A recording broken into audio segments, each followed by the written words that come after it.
Hello all, very good morning to all of you. Welcome to Chendu Studies. இன்னைக்கு நம்ம என்ன பார்க்க போறோம் அப்படினா ஆறாவது தமிழ் பழைய புத்தகத்திலிருந்து இயல் 1 இத பார்க்க போறோம். சோ TNPSC க்கு நீங்க புதுசா TNPSC க்கு படிக்கிறது இப்பதான் ஸ்டார்ட் பண்ணிருக்கீங்களா? உங்ககிட்ட மெட்டீரியல்ஸ் இல்லையா, புக்ஸ் இல்லையா? கவலையே படாதீங்க. நீங்க செந்து ஸ்டடீஸ் சேனலை ஃபாலோ பண்ணுங்க. கண்டிப்பா 2025 group 4 group 2 எக்ஸாம்க்குள்ள எல்லா சிலபஸையுமே கவர் பண்ணிடலாம்.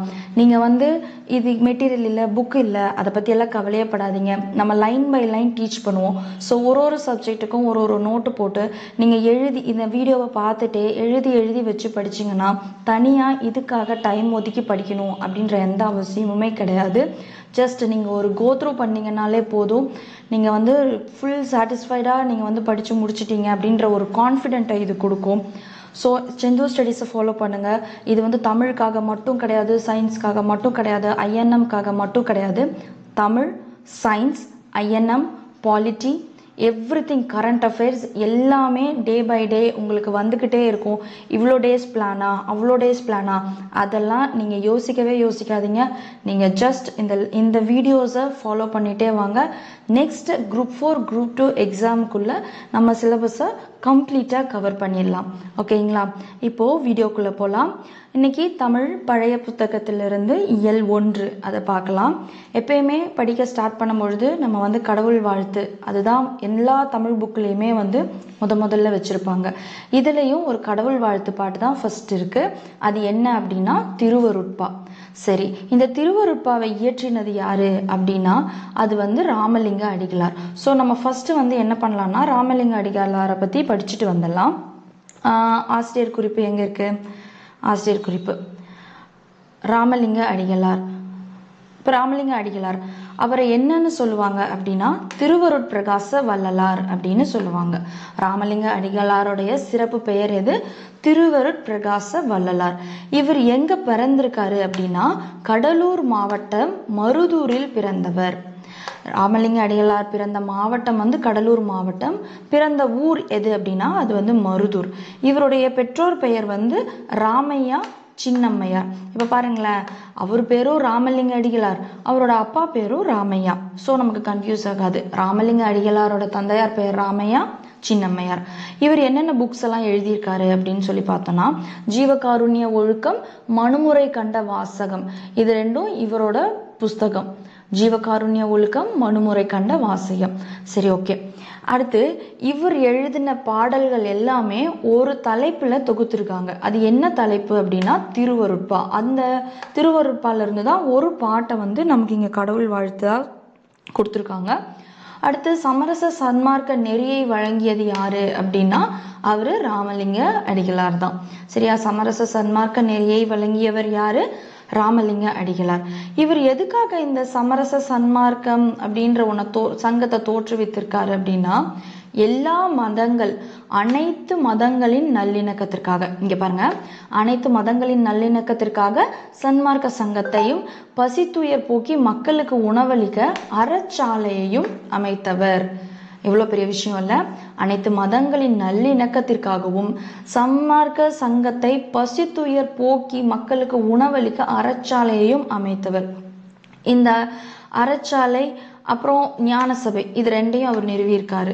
இவரோட ஃபேமஸான ஒரு டயலாக் இதுதாங்க, வாடிய பயிரை கண்ட போதெல்லாம் வாடிய மனம் இவருடையது. வாடிய பயிரை கண்ட போதெல்லாம் வாடினேன் அப்படின்னு சொல்லுவாங்க. இந்த டயலாக் யாருது அப்படின்னு சொல்லி கூட ஒரு கொஸ்டின் கேட்கலாம். அது வந்து ராமலிங்க அடிகளாருடையது. அடுத்து இவர் அந்த அறச்சாலை இருக்கு இல்லையா, அது எங்க நிறுவியிருக்காரு அப்படின்னா வடலூர் சத்திய தர்மசாலையில்.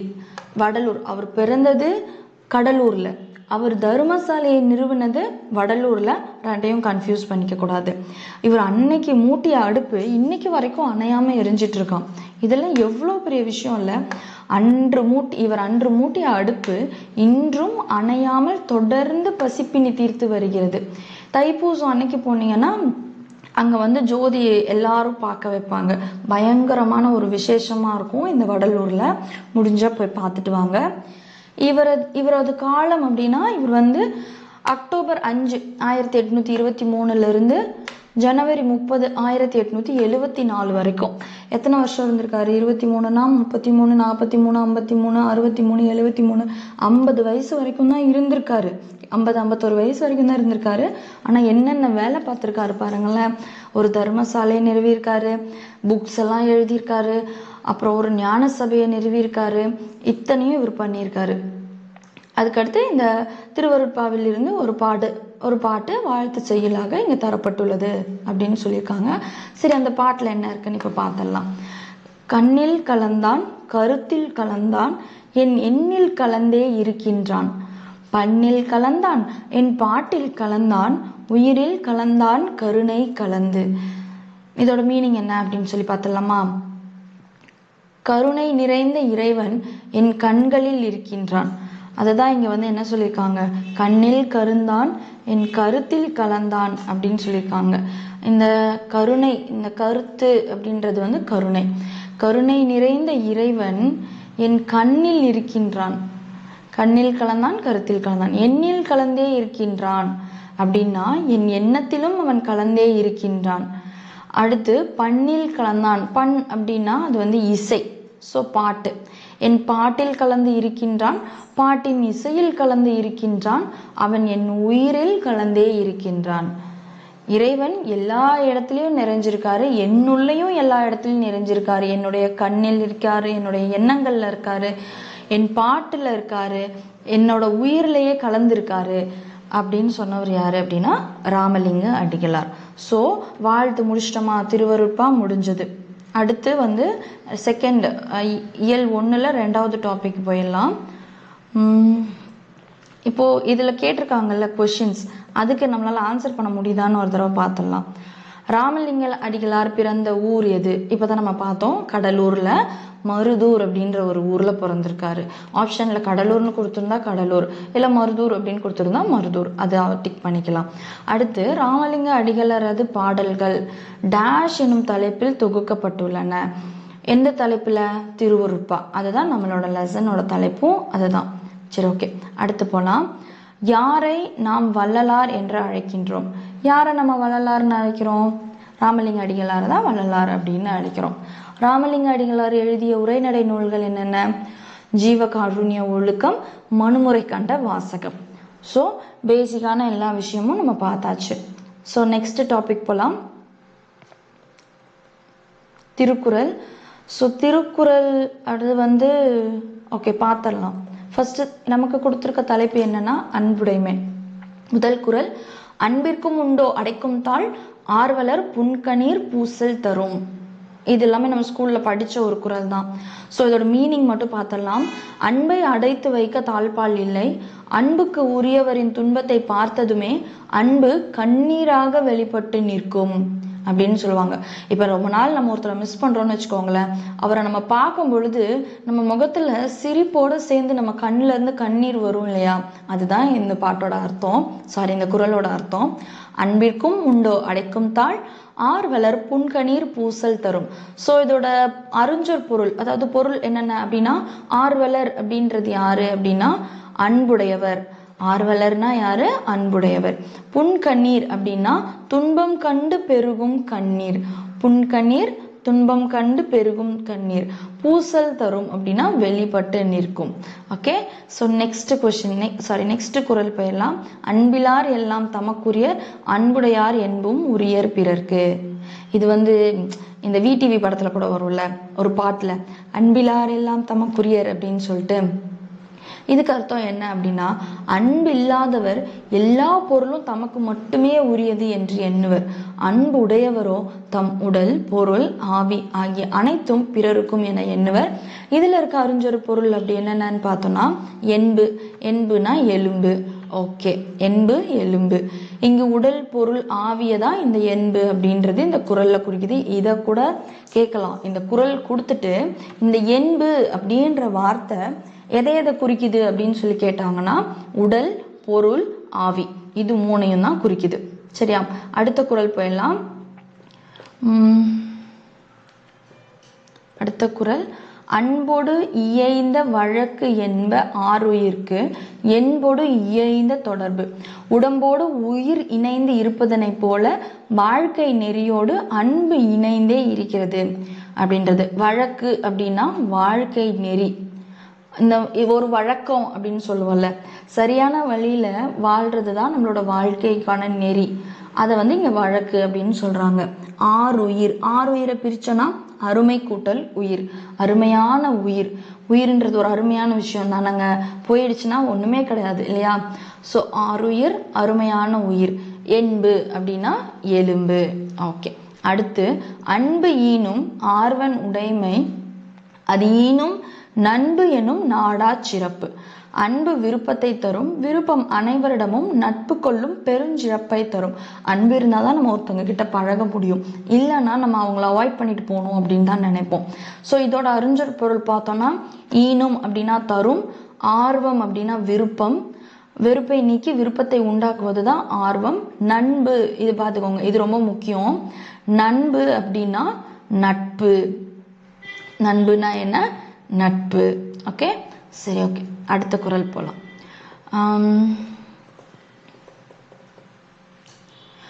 அன்புற்று அமர்ந்த வழக்கு என்ப வையகத்தை இன்புற்றார் எய்தும் சிறப்பு.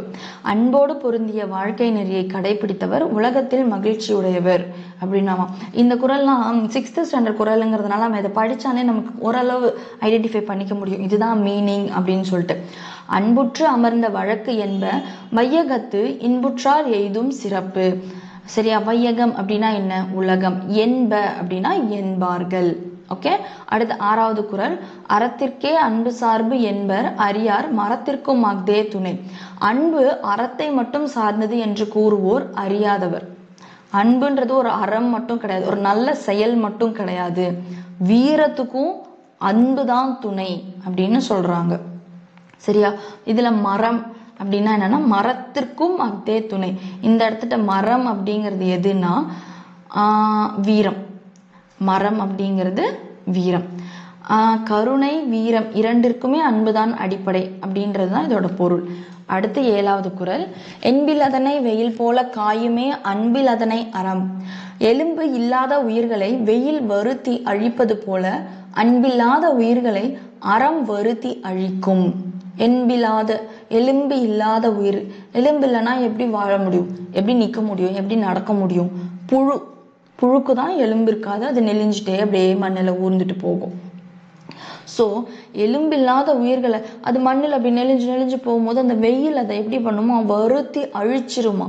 அது போல நம்மள்ட்ட அன்பு இல்லை அப்படின்னா அறம் நம்மளை அழிக்கும் அப்படின்னு சொல்றாங்க.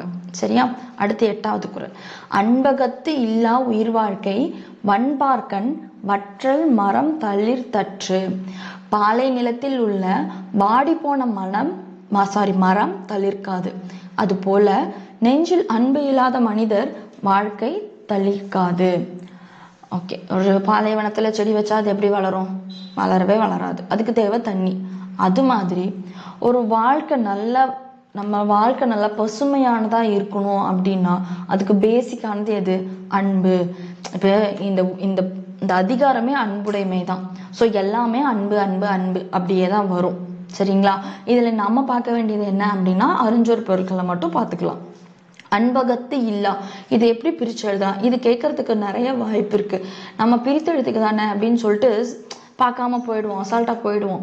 அங்கே போய் பார்த்தா 4 ஆப்ஷனுமே கரெக்டுன்ற மாதிரியே தோணும். ஸோ இந்த மாதிரி கேள்வியிலலாம் தான் அது தோணும். நல்லா பாருங்களேன். அன்பகத்து இல்லா, இதை எப்படி பிரிச்சிருக்காங்க? அன்பு கூட்டல் அகத்து கூட்டல் இல்லா அப்படின்னு பிரிச்சிருக்காங்க. இதுக்கு அர்த்தம் என்ன அப்படின்னா அன்பு உள்ளத்தில் இல்லாத அப்படின்னு. அடுத்து வன்பார்க்கன், இதை எப்படி பிரிச்சிருக்காங்க பாருங்க. வன்பால் கூட்டல் கண். அங்கே ஆப்ஷனில் என்ன கொடுக்கலாம்? வன்மை கூட்டல் பால் கூட்டல் கண் அப்படின்னு கொடுத்தோன்னா கண்டிப்பாக நம்ம எல்லாருமே அதை தான் சூஸ் பண்ணுவோம். ஸோ இதனால லிசன் பண்ணிக்கணும். வன்பார்க்கன் அப்படின்னா வன்பால் கூட்டல் கண், அது பாலை நிலத்தில் அப்படின்னு அர்த்தம். ஓகே, அடுத்து தளிர்த்தற்று, தளிர்த்து கூற்றல் அற்று, அதுக்கு அர்த்தம் என்னன்னா தளிர்த்தது போல. அடுத்து வற்றல் மரம் அப்படின்னா வாடிய மரம். இந்த வற்றல் அப்படிங்கிறது என்ன பெயர் அப்படின்னா தொழிற்பெயர். அல் விகுதியில் வந்திருக்கு. ஸோ இதை வந்து ஆல்ரெடி எக்ஸாமில் கேட்டிருக்காங்க.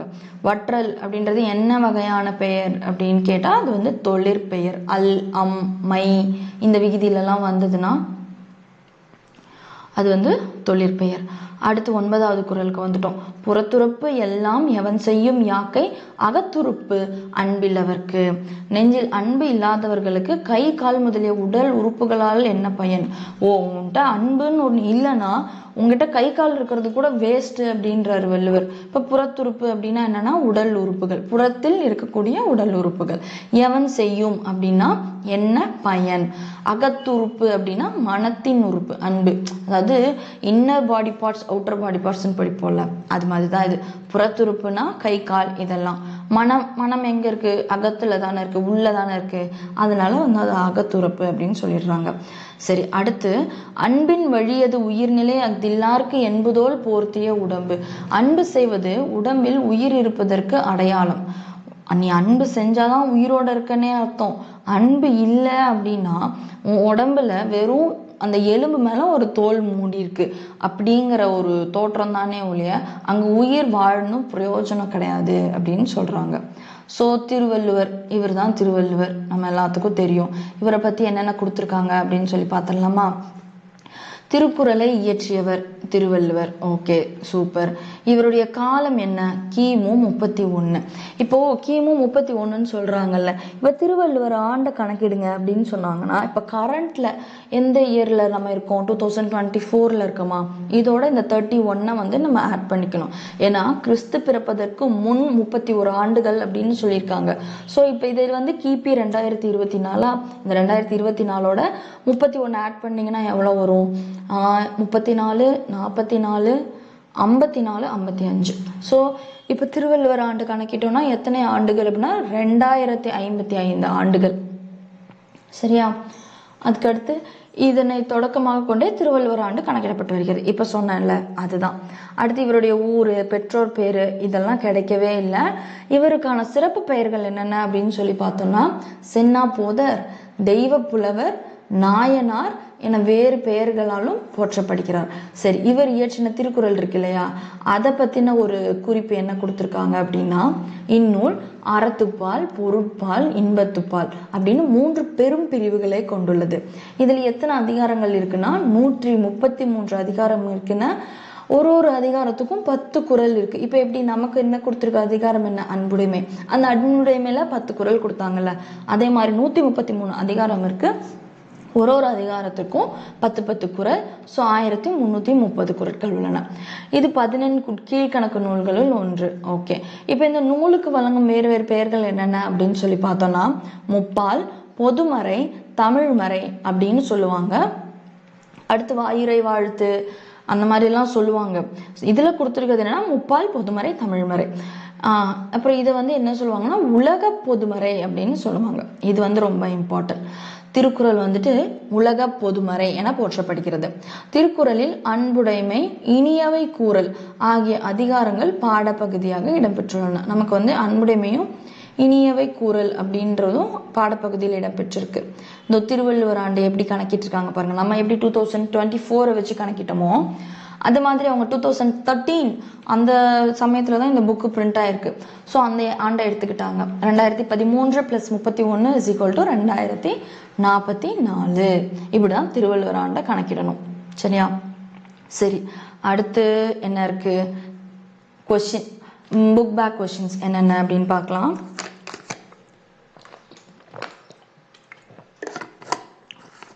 ஃபர்ஸ்ட் கொஸ்டின், திருக்குறளை இயற்றியவர் திருவள்ளுவர். திருக்குறள்ல எத்தனை பிரிவு இருக்கு? 3 பிரிவு இருக்கு. திருக்குறள் எவ்வாறு போற்றப்படுகிறது? உலக பொதுமறை அப்படின்னு போற்றப்படுகிறது. உலக பொதுமறை. ஓகே, அடுத்து திருக்குறள்ல இருக்க அதிகாரங்கள் 133.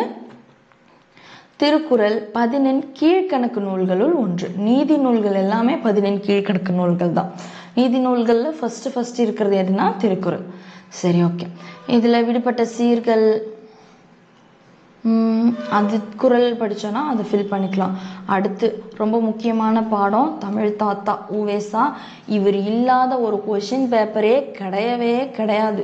நல்லா பார்த்துக்கோங்க. உவேசா உத்தமதானபுரம்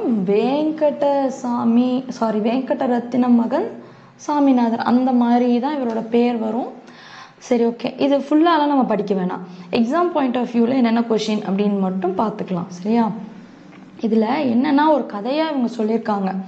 இவர் ஒரு வீட்டுக்கு போகிறாரு. ஒரு வீட்டு வாசல் இன்னொருத்தரை கூப்பிட்றாரு. அப்போ வெளியே ஒருத்தர் எட்டி பார்க்குறாரு. வெளியே பார்த்தா யாருங்க, உங்களுக்கு என்ன வேணும் அப்படின்னு சொல்லி கேட்குறாங்க. இப்போ வெளியே நின்றுட்டுருக்கிறவர் உங்கள் வீட்டில் நிறைய பழைய ஓலைச்சுவடியெல்லாம் இருக்காமே, கொஞ்சம் அதை எனக்கு கொடுங்க. அதில் சிறந்த இலக்கியங்கள்லாம் இருக்கலாம். நான் அதெல்லாம் எழுதி ஒரு புக்காக அச்சிட்டு வந்துட்டுருக்கேன். அதனால் உங்கள் வீட்டில் இருக்கிறத கொடுத்தீங்கன்னா அதில் ஏதாவது இம்பார்ட்டண்டான செய்யுள், ஏதாவது பாட்டு, ஏதாவது இலக்கியம் இருக்கான்னு நான் பார்ப்பேன் அப்படின்னு சொல்லி அவர் கேட்டிருக்காரு. எழுதிட்டு உங்கள்கிட்டயே கொடுத்துட்றேன் அப்படின்னு சொல்லி அவர் கேட்குறாரு. ஆனால் அதை கேட்டு உள்ளேருந்து வந்தவருக்கு பயங்கர கோபம் வந்துருச்சு. நாளைக்கு ஆடிப்பெருக்கு, காத்தால போய் ஆற்றுல எல்லாத்தையும் ஓலைச்சுவடியெல்லாம் விடலான்னு கொஞ்சோண்டு எடுத்து வச்சிருக்கேன், அது உனக்கு பொறுக்கலையா அப்படின்னு கேட்டுட்டு அவர் பாட்டுக்கு கோவப்படுறாரு. அப்போ இவர் சொன்னார், என்னங்க ஓலைச்சுவடி ஆற்றுல விடுறதாங்க முக்கியம், படிக்கிறது தாங்க முக்கியம் அப்படின்னோன்னா அவருக்கு இன்னும் கோவம் வந்துடுது. உனக்கு இதெல்லாம் தேவையில்லாதது. ஆடிப்பெருக்கு நாளில் அந்த ஓலைச்சுவடிகள்லாம் ஆற்றில் விட்டாதான் புண்ணியம், அதுதான் நம்மளோட சாத்திரம், அதையெல்லாம் உன்கிட்ட கொடுக்க முடியாது அப்படின்னு சொல்லிட்டு உள்ளே போயிடுறாரு. இவரே அவ்வளவோ கெஞ்சி கேட்குறாரு. ஆனால் அவர் கடுக்கவே இல்லை. அதுக்கு அடுத்து என்ன பண்ணார், இவர் அப்பயும் அதை விட்டுட்டு போகிற மாதிரியே இல்லை. அன்னைக்கு நைட்டு அங்கேயே இருக்காரு. அங்கே இங்கே சுற்றுறாரு. பக்கத்து வீட்டில் போய் படுத்துக்கிறாரு. திண்ணையில் குளிர் பனி எதையுமே அவர் பார்க்கவே கிடையாது. சரி, அடுத்த நாள் காலையில் ஆடிப்பெருக்கா, விடிய காலையில் கோழி கூவியதும் அந்த வீட்டுக்காரர் என்ன பண்ணுறாரு, ஓலைச்சுவடியெல்லாம் எடுத்துகிட்டு போகிறத இந்த வெளியே நின்று பிச்சை கேட்டுட்டு இருந்தார் இல்லையா, ஓலைச்சுவடி பிச்சையாக கேட்டுட்டு இருந்தார்ல, அந்த பெரியவர் பார்த்துட்டு அவர் பின்னாடியே போகிறாரு. போய் ஒரு இடத்துல ஒளிஞ்சிட்டு அந்த வீட்டுக்காரர் குளிச்சுட்டு ஓலைச்சுவடியெல்லாம் ஆற்றுல விட்டுட்டு போனதுக்கப்புறமா இவர் குடுகுடுன்னு ஓடி போய் அந்த ஓலைச்சுவடியெல்லாம் தேடி தேடி எடுத்துக்கிட்டு வந்துட்டு அந்த ஈரத்தெல்லாம் தன்னோட வேட்டியாலேயே துவைச்சிட்டு அங்கேயே அதெல்லாம் வாசிக்க தொடங்கினா அவர் கண்ணிலேருந்து கண்ணீராக பெருகுதான். அவர் தேடி தேடி அலைஞ்ச பெரிய பெரிய இலக்கியங்கள்லாம் அந்த சுவடியில் இருந்ததாம். இந்த விஷயம் எங்கே நடந்ததுன்னா, நம்ம ஈரோடு மாவட்டத்தில் இருக்க கொடுமுடியில தான் இந்த நடந்திருக்கு. அந்த சுவடியை தேடி தேடி படிச்சார் இல்லையா, அவர் யாரு அப்படின்னா உவே சாமிநாத ஐயர், தமிழ் தாத்தா என்று அழைக்கப்படக்கூடிய உவே சாமிநாத ஐயர் தான். சரியா? அந்த காலத்துலலாம் எழுதுறதுக்கு பேப்பர், பேனா அதெல்லாம் கிடையாதுங்க. என்ன பண்ணுவாங்கன்னா, பனையோலை இருக்குல்ல, அந்த பனையோலையை பக்குவப்படுத்தி அதில் எழுத்தாணியை வச்சு தான் எழுதுவாங்களாம். அவ்வாறு எழுதுறதுக்கு பேர் என்ன, ஓலைச்சுவடி. ஸோ இது ஒரு கொஸ்டின் பார்த்துக்கோங்க. ஸோ நம்ம கொஸ்டின்ஸ் எப்படி நம்ம எடுத்துக்கணும் அப்படின்னா, எக்ஸாம் பாயிண்ட் ஆஃப் வியூவில் தான் எடுத்துக்கணும். இப்போ பனையோலையில் ஒரு பேப்பரோ பேனாவோ இல்லாமல் பனை ஓலையில் எழுத்தாணி வச்சு எழுதுறதுக்கு பேர் என்ன அப்படின்னு கேட்டாங்கன்னா அது ஓலைச்சுவடி. அக்காலத்தில் இலக்கியங்களும் இலக்கணங்களும் ஓலைச்சுவடியில் தான் இருந்தன. ஆணியால் ஓலைச்சுவடியில் எழுதும் பொழுது ஓலை கிழியாமல் எழுதணும்.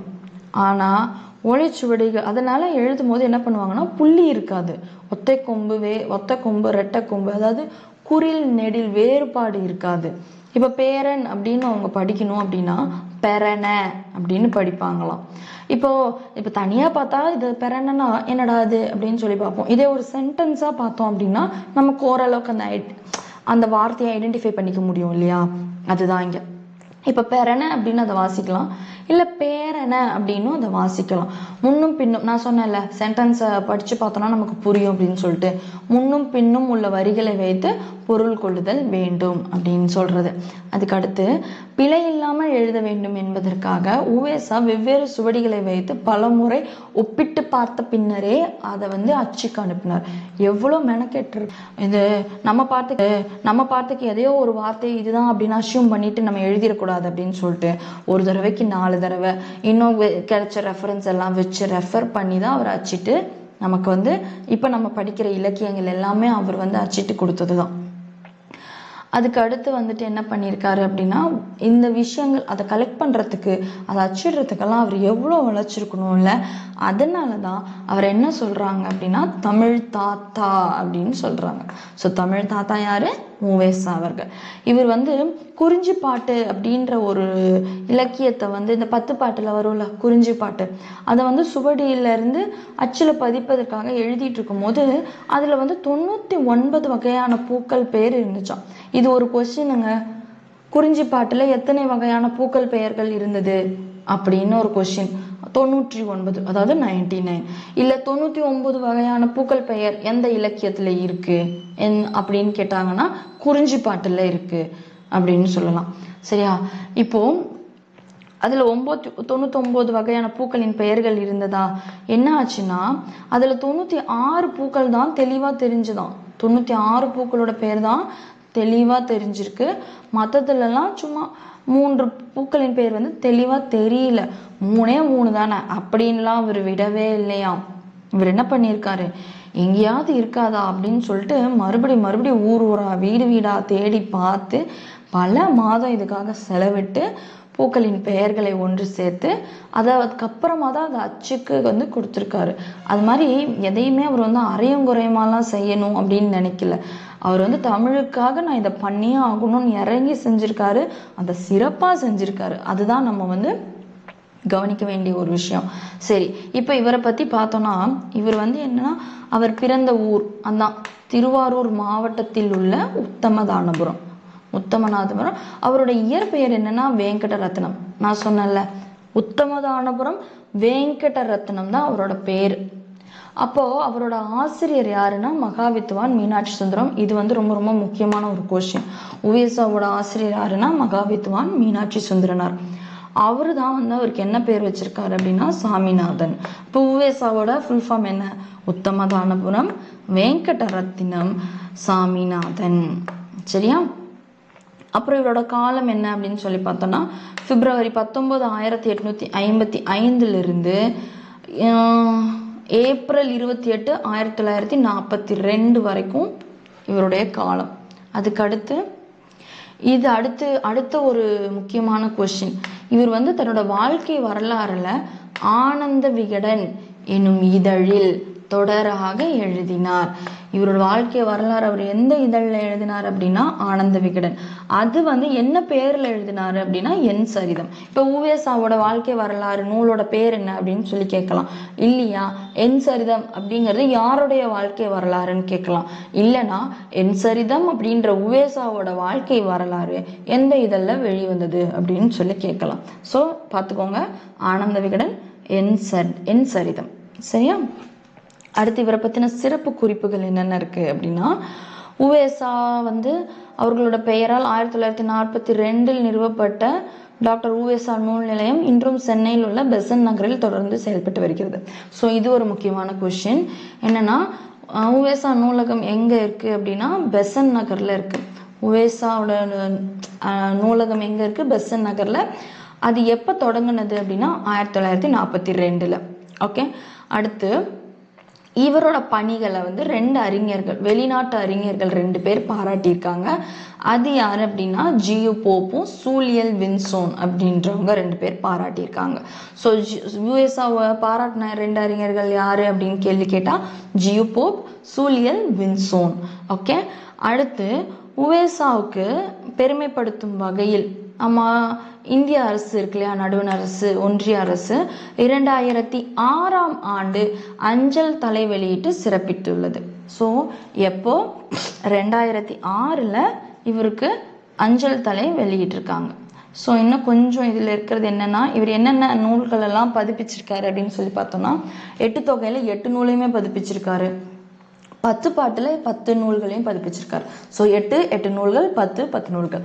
அடுத்து காப்பியங்கள்ல என்னென்ன அப்படின்னா சீவக சிந்தாமணி, மணிமேகலை, சிலப்பதிகாரம், இது 3யுமே பதிச்சிருப்பாரு. அடுத்து புராணங்கள்னா 12. சரியா? இப்போ இதை எப்படி ஞாபகம் வச்சுக்கலாம்? 12 மாதம் இருக்குல்ல, 12 மாதமும் புராணம் பாடிக்கிட்டே இருந்தாராம் அப்படின்னு ஞாபகம் வச்சுக்கலாம். ஸோ புராணங்கள் 12. அடுத்து வந்துட்டு உலா 9 மணிக்கு கூட உலா வந்துட்டு இருந்தாரு. இந்த நூல்களெல்லாம் அச்சிடுறதுக்காக அப்படின்னு ஞாபகம் வச்சுக்கலாம். அடுத்து கோவை தூது, இது ரெண்டும் 6, கோவையும் 6 தூதும் 6. சரியா? அடுத்து வெண்பா நூல்கள் 13, வெண்பா நூல்கள் 13, அந்தாதி அந்தாதி 3, பரணி 2, மும்மணி கோவை 2, இரட்டை மணி மாலை 2, பிற பிரபந்தங்கள் 4. ஸோ இந்த அந்தாதி மட்டும் 3 ஞாபகம் வச்சுட்டோன்னா போதும். சரியா? பரணி, மும்மணி கோவை, இரட்டை மணி மாலை இது 3மே 2 தான். பிற பிரபந்தங்கள் 4. சரியா? இன்னொரு தடவை பார்த்துடலாமா? 8 தொகைனா 8, 10 பாட்டில் 10, சிலப்பதிகாரம், சீவகசிந்தாமணி, மணிமேகலை 1 1 1, புராணம் 12, உலா 9 மணிக்கு கூட உலா வருவார். ஸோ 9, கோவைக்கு தூது போகிறதுக்கு 6 மணிக்கு தான் பஸ் இருக்குது அப்படின்னு ஞாபகம் வச்சுக்கோங்க. ஸோ கோவை தூது, கோயம்புத்தூருக்கு தூது போகணும், 6 மணிக்கு பஸ் இருக்குது, சீக்கிரமாக கிளம்பிடணும் அப்படின்ற மாதிரி. அடுத்து வெண்பா நூல்கள் 13, அந்தாதி 3, இது ரெண்டையும் நீங்களே ஏதோ ஒரு ஷார்ட்கட் வச்சு ஞாபகம் வச்சுக்கோங்க. அடுத்து பரணி, மும்மணி கோவை, இரட்டை மணி மாலை 2, பிற பிரபந்தங்கள் 4. ஓகே, அதுக்கு அடுத்து இவருக்கு இன்னும் என்னென்ன இடங்கள்ல என்னென்ன வச்சிருக்காங்க அப்படின்னு சொல்லி பார்த்தோம்னா, கீழ்த்திசை சுவடிகள் நூலகம், அங்கே ஓலைச்சுவடிகள் பாதுகாக்கப்படும் இடங்கள் எது அப்படின்னா கீழ்த்திசை சுவடிகள் நூலகம். இங்கே பாருங்களேன், தலைப்பிலேயே சுவடின்னு இருக்குல்ல, அதனால சுவடிகள் அங்கே பாதுகாப்பாக இருக்கு. அடுத்து அரசு ஆவணம், ஓலைச்சுவடியும் ஒரு ஆவணம் மாதிரி தானே. ஸோ அரசு ஆவண காப்பகம் அங்கே இருக்குது. அடுத்து உலக தமிழ் ஆராய்ச்சி நிறுவனம், அங்கே இந்த ஓலைச்சுவடிகளை பாதுகாக்கிறாங்க. அடுத்து சரஸ்வதி நூலகம், அது தஞ்சாவூரில் இருக்குது. அது ரொம்ப பழமையான நூலகம், அதனால் கண்டிப்பாக அங்கே ஓலைச்சுவடிகள்லாம் இருக்கும் அப்படின்னு நம்மளே யோசிச்சுக்கணும். ஓகேயா? கீழ்த்திசை சுவடிகள் நூலகம், அரசு ஆவண காப்பகம், உலக தமிழ் ஆராய்ச்சி நிறுவனம், சரஸ்வதி நூலகம். சரியா? சரி, இப்போ உவேசா அவர்களுக்கு மேக்சிமம் முடிஞ்சிருச்சு. இதில் என்ன, ஓலைச்சுவடிகளை தேடி வந்த பெரியவர் அவர் தான் உவேசா. உவேசா வாழ்க்கை வரலாறு நூலின் பெயர் என்ன? என் சரிதம். வாழ்நாள் முழுவதும் இந்த அச்சுப்பணியை அவர் மேற்கொண்டார். அடுத்து உவேசார் பிறந்த ஊர் எது? அது உத்தமதானபுரம். ஸோ பாருங்களேன், இங்கேயே உத்தமபாளையம், உத்தமதானபுரம்னு 2 கொடுத்துருக்காங்க. இதை நம்ம நல்லா கவனிக்கலன்னு வச்சுக்கோங்களேன், அங்கே போனோம்னா நமக்கு சின்ன கன்ஃபியூஷன் வரும், உத்தமபாளையமா உத்தமதானபுரமா அப்படின்னு சொல்லிட்டு. அடுத்து உவேசா அவர்களை நாம் எவ்வாறு அழைக்கிறோம்? தமிழ் தாத்தா அப்படின்னு அழைக்கிறோம். ஓகே, ஸோ வேற ஒன்றும் இதில் பெருசாக இல்லை. அதுக்கடுத்து கடைசி வரை நம்பிக்கை அப்படின்ற ஒரு துணைப்பாடம் இருக்குது. இதில் நம்ம என்ன பார்க்கணும் அப்படின்னா, துணைப்பாடங்களில் மேக்ஸிமம் அவ்வளோ கேள்வி வர வாய்ப்பு இல்லை.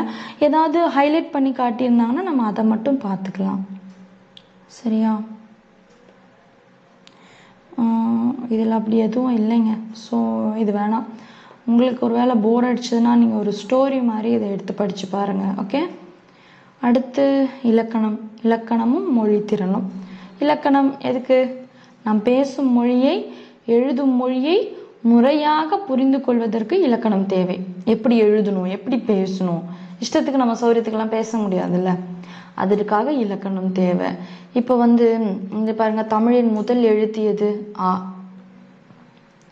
இந்த ஆ அப்படின்றதுக்கு பின்னாடி ஒரு கோடு இருக்குல்ல, அதாவது இப்படி போடுறோம்னா இந்த கோடு இருக்குல்ல, உலகத்தில் நூற்றுக்கணக்கான மொழிகளின் முதல் எழுத்தில் இப்படி ஒரு கோடு இருக்கான். அந்த கோடு எதை குறிக்குது அப்படின்னா மனிதனை குறிக்கதான். இதெல்லாம் புது விஷயமா இருக்கு, இதெல்லாம் நம்ம கேள்விப்பட்டது கூட இருக்காது இல்லை. ஆ அப்படின்றது அந்த முதுகுல இருக்க ஒரு கோடுக்கு பேர் என்னது? மனுஷன். பழங்காலத்துல வேட்டையாடுவதற்கு மனிதன் முதுகில் சுமந்த அம்புக்கூட்டை இது குறிக்குது. வாவ், சூப்பராக இருக்குல்ல. இது எதை மென்ஷன் பண்ணுது அப்படின்னா, பழங்காலத்தில் இருந்த மனுஷன் வேட்டையாடுறதுக்கு போகும்போது முதுகில் அம்பு சுமந்துட்டு போவானாம். அந்த அம்பு கூட்டை தான் இது குறிக்குது. சரியா? இப்போது எழுத்துக்களும் மனிதர்களும், நம்ம எழுத்துக்களுக்கும் மனிதர்களுக்கும் இல்லை ஒற்றுமை பார்க்குறாங்க. மனிதர்களைப் போலத்தான் எழுத்துக்களும், அவற்றுக்கு நட்பும் உண்டு, இனமும் உண்டு. இங் என்னும் எழுத்துக்கு பின்னால் கா என்ற இணை எழுத்தே வரும். ஸோ இணை எழுத்துக்கள் என்னென்ன அப்படின்னு சொல்லி பார்த்தீங்கன்னா, இக்கு கா, அது இஞ்சு சா, ஓகே. இன்னு டா இதெல்லாமே வந்து இணை எழுத்துக்கள். அடுத்தடுத்து 2 எழுத்து. இப்போ காஞா சாஞா அப்படி வருது இல்லையா, அது எல்லாமே ஒன்றுத்துக்கு ஒன்று இணை எழுத்துக்கள் அப்படின்னு சொல்கிறாங்க. அதுக்கு அடுத்து வேற என்ன, குறில் நெடில் வேறுபாடு நமக்கு தெரியணும்.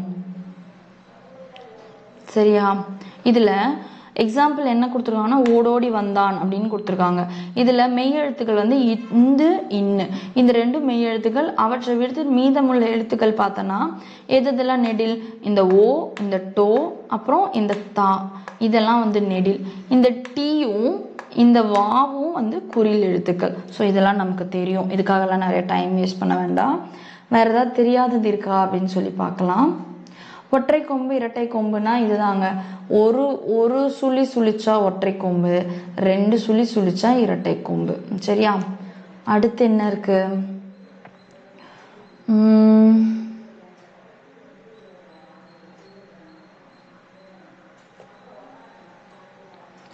ஸோ அவ்வளோதான். பிரித்து எழுதுறது, சேர்த்து எழுதுறது, இதெல்லாம் தான். இதெல்லாம் நீங்கள் வந்து ஜஸ்ட்டு உங்ககிட்ட புக்கு கிடச்சா கோத்ரூ பண்ணுங்கள். இல்லைனா நான் வந்து பிடிஎஃப் வேணும் அப்படின்னா நீங்கள் கமெண்டில் சொல்லுங்கள். இந்த புக்கோட பிடிஎஃப் வந்து நான் உங்களுக்கு சென்ட் பண்ணுறேன். ஓகே ஓகேங்க. சரி, ஓகே. நல்லா பாருங்கள், நல்லா படிங்க, நல்ல ரெஸ்ட் எடுங்க, நல்லா சாப்பிடுங்க, நல்லதையே கேளுங்க, நல்லதையே பாருங்கள், நல்லதையே சாப்பிடுங்க. நீங்கள் ஆரோக்கியமாக இருங்க. உங்களை சுற்றி இருக்கிறவங்கள ஆரோக்கியமாகவும் சந்தோஷமாகவும் வச்சுக்கோங்க. நல்லது உங்களை தேடி வந்தே தீரும். நம்மளோட செந்தூர் ஸ்டடீஸை சப்ஸ்கிரைப் பண்ணிக்கோங்க. டெய்லி போடுற வீடியோஸை மறக்காமல் பாருங்கள். நோட்ஸ் எடுத்துகிட்டே படிங்க. எல்லோரும் கிளாஸ் போகிறாங்களே, நம்ம கிளாஸ் போய் படிக்கலாம் அப்படின்லாம் யோசிக்காதீங்க. கிளாஸுக்கு போனாலும் வீட்டில் இருந்தாலும் நம்ம எவ்வளோ எஃபர்ட் போடுறோமோ அதுக்கு தகுந்த ரிசல்ட் தான் நமக்கு கிடைக்கும். சரிங்களா? ஸோ அடுத்து இன்னொரு வீடியோவில் நான் உங்களை வந்து மீட் பண்ணுறேன். Thank you so much.